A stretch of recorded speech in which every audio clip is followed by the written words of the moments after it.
This content is brought to you by Link2, which makes private equity investment very easy. Link2 is democratizing the process of being able to invest into tech companies and crypto companies. Previously, this opportunity was only available to venture capitalists, hedge funds, and investment firms. Well, now, if you are an accredited investor, you can get this opportunity before you to be able to invest into crypto companies like Ripple, BitPay, Dapper Labs, Uphold, Abra, and many more. Link2 continues to add these respective companies and their portfolio is growing. So this is a great opportunity to double dip, to be able to hold the crypto tokens such as Ethereum, Algorand, XRP, or whatever it may be, and also invest into the companies that are building the infrastructure of the crypto market. And Link2 was part of the group that invested into Coinbase pre-IPO. And of course, that did really well for them. Well, you have the opportunity to catch the next Coinbase with Link2. So definitely check them out. It's once again the opportunity to double dip, just like the VCs, just like the hedge funds. Check out Link2, link in the description. Welcome back to the Thinking Crypto podcast, your home for cryptocurrency news and interviews. With me today is Ron Hammond, who's no stranger to the show. Ron is the Director of Government Relations at the Blockchain Association. Ron, great to have you back on. Appreciate it. Thanks for having me on. Well, Ron, you've got your ears to the ground in DC around crypto policy and regulations, and there's a lot I want to ask you about. First, I would like to start with the crypto bill that was put forth by Senator Lummis and Gillibrand. I would love to get your thoughts and how that is being received in your circles. Yeah, so for those who don't know, Senator Lummis from Wyoming, as well as Senator Gillibrand from New York, have been teasing about a large, comprehensive regulatory bill for quite some time for crypto. And this has been something that she's been very passionate about for a while now. And Senator Gillibrand is actually a personal friend of Senator Lummis, which has been great to see that kind of dynamic play out, especially considering that Senator Gillibrand is on the Senate Agricultural Committee, which controls a lot of the oversight of the CFTC, whereas Senator Lummis is on the Senate Banking Committee, which oversees the SEC. So the marriage between the two is actually pretty important because they do have both those jurisdictions. Like we said, it's a very, very comprehensive bill. It covers taxes, DAOs, securities law, banking law, a wide variety of places left and right here for crypto, which is important to recognize because it's so encompassing.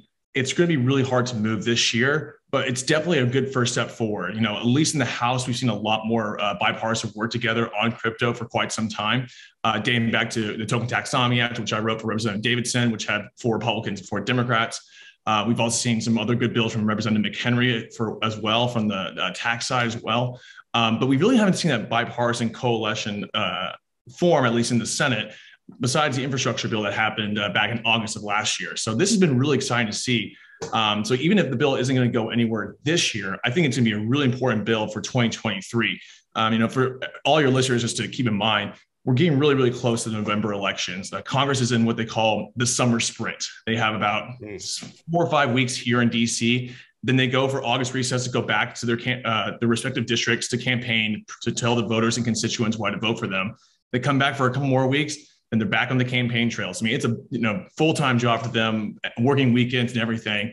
So the legislative days to move something are really, really minimal. But again, I think it's really important just to highlight that this is a 2023 play, and this is going to be one of the biggest bills out there. And I'm going to be shocked if we see some version of the House introduce something similar to what we see with the Senator Lummis and Gillibrand legislation. So a lot of good momentum, a lot of great work. There still needs to be some small improvements here and there, but overall, it's been great to see this reception. Yeah, for sure. And it's, like you said, a pretty comprehensive bill, and it's great to see bipartisan support on this. So you said it's a 2023 play. Do you feel that this bill could be, we've seen historically sometimes these bills get chopped up and parts of it gets put into other bills. Do you foresee that being the scenario, or this bill actually making it through? So that's the only issues that one of the issues out there is that there's so many jurisdictions it covers when it comes to Congress. Congress is very territorial when it comes to each issue area. So for example, tax goes through Ways and Means and Senate Finance. And financial services issues like SEC go through Financial Services Committee in the House and Senate Banking in the Senate, and so on and so forth. So there's a plethora of committees that are tapped in this legislation just because it's so encompassing. Usually it's a lot easier to pass bills through one committee. You narrow the scope, You go kind of more piecemeal, and then that's why it can move on through the committee without having to get a referral from another committee, because that's when you just have more cooks in the kitchen. So you want to keep it more narrowly tailored. So it's definitely possible we see this bill broken up in smaller pieces and either included in bigger bills, which tends to happen in Congress. And Congress is very in a bad habit, I would say, of passing big, gigantic omnibus bills that you may have heard of in the media whenever it comes down to Christmas time, or as we'll probably see pretty soon at the end of July. So these things are very, very common when they throw everything at the book. So even if it's not as related, we saw this in the infrastructure bill, it doesn't have to be really related to infrastructure to get included into the legislation. So this is a very common play here in DC. I can easily see a situation where we have both in the ag committee, they do this thing called the farm bill. So I can see that in 2023 being a thing you attach a lot of crypto stuff to, just because it touches the CFTC so much. And on the other end, at least for financial services, I can see a bill very similar to the Lummis Gillibrand bill or something that McHenry is working on passing in some shape or form, but again, more narrowly tailored. So that's likely going to be the situation. And let's not forget, stable coins can easily fall in that category as well. CFTC jurisdiction, SEC jurisdiction. There's a lot of different smaller elements that can be broken up and pass in different shapes and forms. So I'm sure we'll see that in 2023. But one thing I will caveat with is that we have seen a record number of members of Congress really involved on crypto more than ever before. And this is kind of one of the first times where a lot of the powers began to shift from the regulators just because they were the subject matter experts relative to Congress to now Congress being the ones in control. They're the ones who can now execute oversight. They're the ones who are calling out the agencies if they're not doing as good of a job. We've seen this on both the Democrat and the Republican side, calling out the agencies. So Congress is getting in a space where it can be pretty dangerous for the regulators because they are now up to speed through a lot of the educational efforts that have happened over the years. And I think we're going to see a really active Congress in 2023, which is exciting. But mind you, also with the bear market backdrop, it can backfire too. So we're making sure we keep them on the straight and narrow here. And candidly, a lot of the members of Congress are doing a really good job educating their peers. So it's been really cool to see this ecosystem evolve. Yeah, that is awesome and great to hear because I think people have been waiting for Congress to act. Obviously, there's a lot of frustration with the folks at the SEC in particular. Do you feel the Lummis Gillibrand bill balances out the regulation between the CFTC and the SEC, given that a lot of it fell on the SEC prior to this bill, if you want to put it that way? Yeah, definitely. I think it's at least when it comes to this legislation, it's really important to have a balance between what the industry wants, it's proper tailored regulation, and at least at the Blockchain Association and a lot of other firms here in DC, we try to strike that balance here, saying, look, we understand that there is a need for regulation. You're not going to get a Bitcoin Spot ETF approved unless you have some more regulation potentially in the mind of the SEC. So at least regulation can bring about other good financial products that are really important, but they do need some proper guardrails. And I think this legislation does a good job, at least just dictating where the line is for the SEC, where they can't go jurisdictional wise, and where the CFTC is a lot more emboldened in this space. So I think it's really, really important that we have that. I saw some folks saying that the bill was bad because it puts so much regulation on the industry. And I beg to differ. I'd say, actually, it's important we have regulation for the industry solely because we need these guardrails so we can get a lot more institutional investment into the crypto space. We've been seeing a lot recently. We've seen a lot of outflows, unfortunately, recently. But at the same time, a lot of these bigger players are still staying on the sideline, waiting for more regulatory clarity. And I think it's really important. And I think even for the retail folks, there are a lot of folks saying, look, we do, I want to be in the game, but I'm still kind of sure if it's a Wild West or not. And the legislation like this and regulation is very similar to it is really important to make sure we bolster that confidence in the market. So I think it's important, but there were some detractors out there saying that it's a bad bill, but I beg to differ. I'd say it's actually really important, like many other bills we've seen in Congress so far. But as to your point, Congress, there is growing frustration, but Congress isn't acting. But I will say, mind you, there's a lot of stuff going on just right now. I mean, let alone this week. There's gun legislation that's really important, given the whole shooting that happened in Texas. There's a January 6th hearings. There is trying to fund the government. And there's so much more happening. Jay Powell is testifying in the Senate and the House. So there's so much that's taking up members of Congress's bandwidth here to educate them on a really tough subject like crypto. Can be a lot, and that's why it's taken to this point.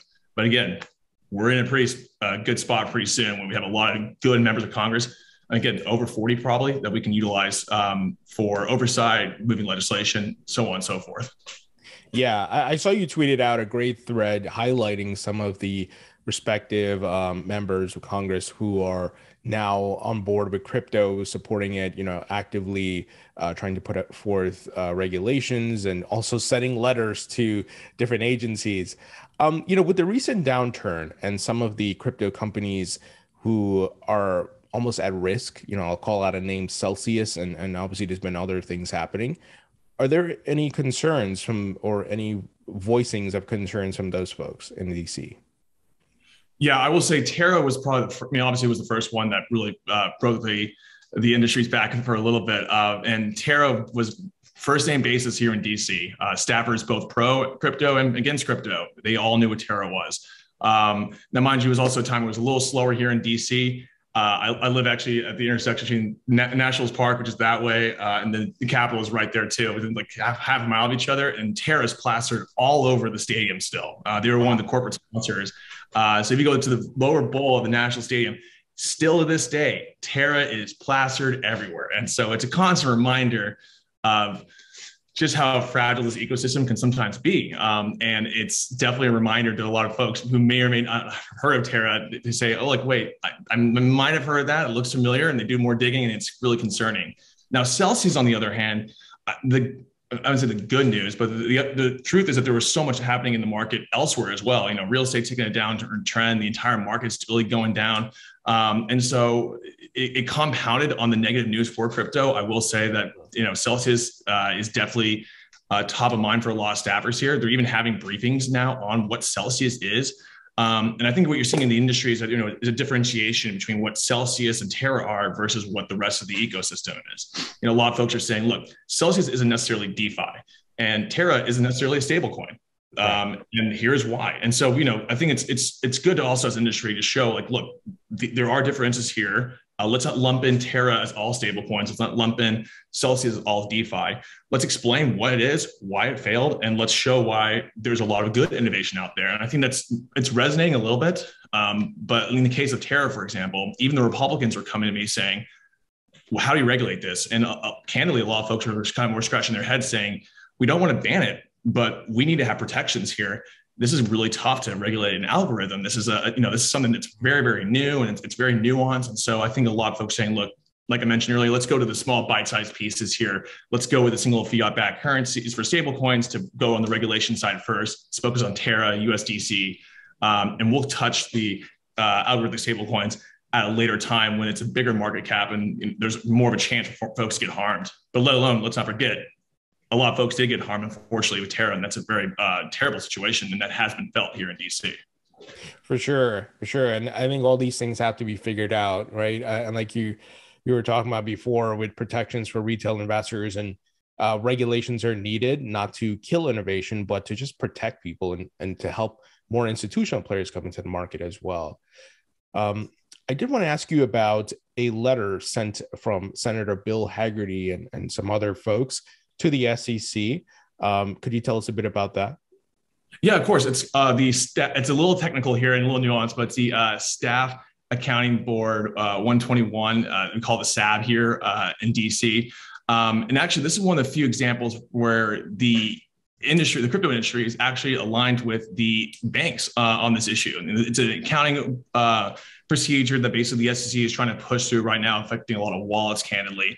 And it's trying to touch the nuances of a lot of the accounting principles, at least when it comes to where you keep your assets on your balance sheet. And so both crypto industry and the banks have been pushing heavily against the SEC on this rule. We're trying to see, look, did this violate the American Procedures Act? That's a very big APA violation.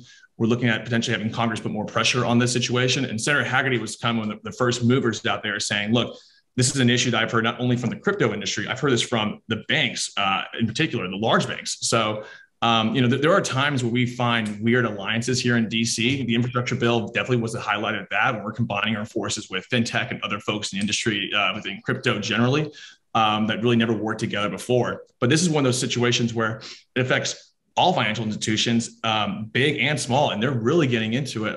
So it's really important at least to highlight just the weird alliances that sometimes are drawn here, and how much backlash candidly is against the SEC and a lot of these proposals, not just for crypto only, but the banks are also not having a field day here either. So that's a really important letter. It's been really awesome to see Senator Hagerty in particular leading this, because what we all hear about Senator Lummis and Senator Toomey in the Senate and Senator Gillibrand, let's not forget we have a pretty deep bench now in the Senate, which has been something that I can't say 2 years ago was even a thing. I mean, we had maybe 2 senators who we could rely on.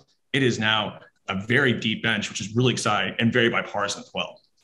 For sure. Yeah, it's great to see all these different folks now jumping on board and helping to push the need for clarity, reduce the ridiculous reporting requirements and things that are just outlandish. There was also another letter sent by Representative Patrick McHenry and some others to the EPA regarding crypto mining. Can you tell us about that? Yeah, sure thing. So there's so much going on these days, but for folks who may recall, there was the executive order from President Biden's administration on studying crypto, and the EPA was one of those agencies that was tapped to do a study on the issue. We're kind of looking at a holistic approach here. Let's look at the state of New York, which has just recently passed the last second the mining moratorium on Bitcoin mining, and that passed at the last second. We thought we had the votes to shore it up, but unfortunately, there's a very aggressive set of folks in the environmental lobby space who really push for it. And so it's now sitting at the governor's desk. And I think that's becoming more of a larger macro theme of what we're seeing as these environmental groups are getting pretty aggressive against Bitcoin mining. And they're drawing some weird alliances as well. And I'm not sure if you may have seen it or not, but Senator Whitehouse, who's from Rhode Island, worked with Senator Warren and a few other Democrat senators. And they sent a letter to the EPA before this one, actually came out last week, I believe. Pretty critical on Bitcoin mining. And this, unfortunately, is an issue we're seeing very partisan. I think it just kind of more as the backdrop of ESG, as well as just the environment as a whole, where we're seeing a very much Republican Democratic divide. And this is a big, important initiative for the Biden administration. So the letter, at least that came from Representative McHenry, as well as Senator Lummis, was focused on, look, here's on the highlights of Bitcoin mining. Let's look at, things like flaring, for example. And these things are incredible technologies that have incredible potential here. And we want these jobs to stay here in the United States. Let's not forget the China ban that really happened, almost a year ago, and it caused a huge irreparable damage to the industry over there. And all the jobs came over here for the most part. And it's been really exciting to see the United States lead from the 5th largest crypto miner to now the 1st. Yeah. These are important jobs. We need those jobs to stay here in America, not going elsewhere, which, as we've seen, it's really easy to pick up and go.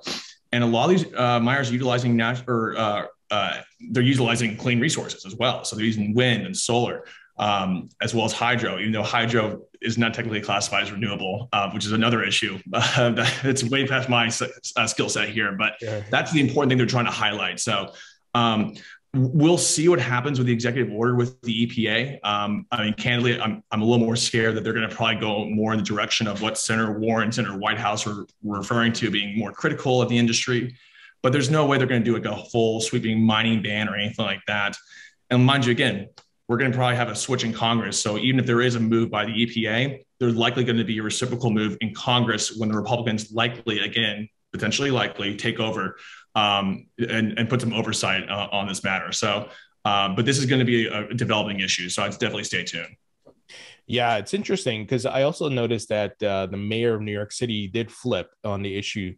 He was against it, and then he was now saying, no, that's not the way to go. And I know folks are trying to get the governor to not sign the memorandum into law. I see the divide. It's interesting because in the South, and I've spoken to Senator Pete Sessions, I believe it was, and the big mining facilities that are happening in Texas and some of these other states. And yet, in the North, so to speak, you have folks who are against it. So it's interesting, that dynamic that's playing out. We'll have to wait and see.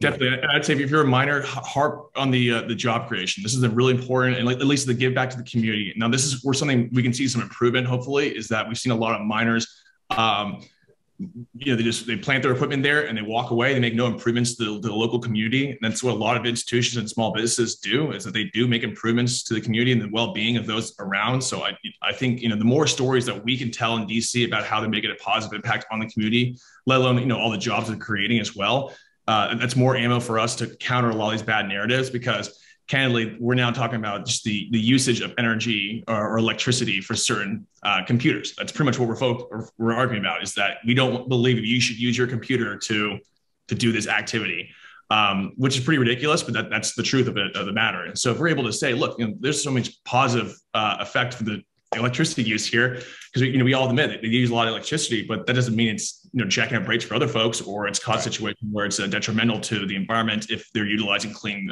resources. So this is something to take in consideration. But the better stories we can tell here in DC, that'll definitely resonate to the regulators as well. For sure. I did want to ask you about if there are any types of regulations or crypto bills that you think we'll get through this year. I know you mentioned the summer break coming up, and then campaigning is going to happen. But I know stablecoins has been a top priority for a lot of folks. Do you think we see stablecoin regulations this year, or probably nothing, and maybe it happens in 2023?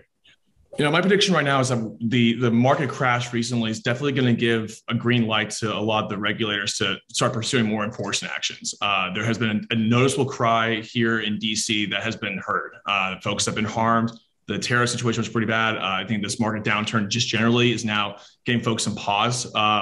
And candidly, for the longest time, the hacks that happened in the past, or the downturns in the earlier times, back in 2018 and before, during those days, it was mostly a lot more the institutional folks who were either harmed, or they had a lot of losses, or it just wasn't that high priority for the agency. Now everyone's hyper focused on this industry. So whenever these hacks do occur, or these in situations with Terra or Celsius, they do resonate here in DC.